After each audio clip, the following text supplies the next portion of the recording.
Hi, I'm meteorologist Mike Yiskovitz. Thank you very much for checking in with us here at Fox 26 for a look at the tropics, because obviously we are in the part of the year when we very frequently see hurricanes. And would you believe that technically we're right at the peak of the hurricane season? The historical peak is September 10th or September 11th, so we're basically right there. At this point, there is nothing to worry about here in the Gulf of Mexico. You're going to see a really broad swirl, but that's in the upper levels of the atmosphere, and so it's going to favor heavy rain in Florida and across the southeast, and really not that much happening here in Texas. Now, we do have a hurricane. This is Hurricane Earl. Pretty impressive looking, very large eye there, but it's moving out of the tropics and into the central Atlantic Ocean. It has passed Bermuda, and now it's going to be finding its way here into the North Atlantic, where typically these things will encounter colder water. They start to spread out a little bit more, and then they start to pick up their speed and move very quickly. So eventually probably bringing some rain to Western Europe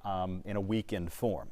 Now, this is definitely the most interesting thing that's happening as far as tropical systems right now, and that is the rain that's heading into Southern California. You know, California's been going through a big heat wave and a drought and so forth. Well, now a weakening tropical storm that was Hurricane K is now Tropical Storm K, will quickly get downgraded to Tropical Depression K. But what's happening is that it has been very hot. These are temperatures as of Friday afternoon, near 100 degrees with this strong offshore wind in Los Angeles. But now we have the potential for flooding rain coming in. Not very often that California deals with that from tropical systems, but it's been a very odd last couple of weeks. This is the way it looks there on the water vapor imagery. Pretty cool to see. Finally, I'll leave you with this, the tropical outlook. Is there anything else brewing out there?